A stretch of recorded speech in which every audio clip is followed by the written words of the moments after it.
സ്വാഭാവികമായി നേതൃസ്ഥാനത്തേക്ക് വരുന്നതിനെ ആരും എതിർക്കുന്നില്ല. പക്ഷെ തന്റെ സ്വാധീനം ഉപയോഗിച്ചുകൊണ്ട് മറ്റുള്ളവരെ അധികാരത്തിലേക്ക് കൊണ്ടുവരികയാണ്. കുടുംബാംഗങ്ങളെ, മക്കളെയും കൊച്ചുമക്കളെയൊക്കെ അധികാരത്തിലേക്ക് കൊണ്ടുവരികയാണ് നെഹ്റു ചെയ്തത് എന്നുള്ളത് പല പുസ്തകങ്ങളിലൂടെയും ഇപ്പോൾ പുറത്തു വന്നിരിക്കുകയാണ്. അതിൽ ഏറ്റവും പ്രധാനപ്പെട്ട ഒരു ദൃഷ്ടാന്തം, ജനാധിപത്യത്തിന്റെ ശത്രുവാണ് കുടുംബാധിപത്യം. ജനാധിപത്യം, സോഷ്യലിസം, മതേതരത്വം എന്നിവയൊക്കെയാണ് തങ്ങളുടെ മൂല്യങ്ങൾ എന്നാണ് കോൺഗ്രസ് പറയുന്നത്.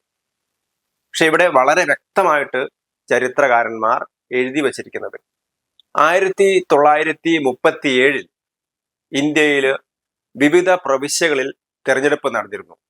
ഏതാണ്ട് 11 പ്രവിശ്യകളിലെ തെരഞ്ഞെടുപ്പിൽ 7 കോൺഗ്രസ് ആണ് ജയിച്ചത്. പഞ്ചാബ്, സിന്ധ്, അതുപോലെ തന്നെ ബംഗാൾ തുടങ്ങിയ പ്രവിശ്യകളിൽ മുസ്ലിം ലീഗാണ് ജയിച്ചിരുന്നത്.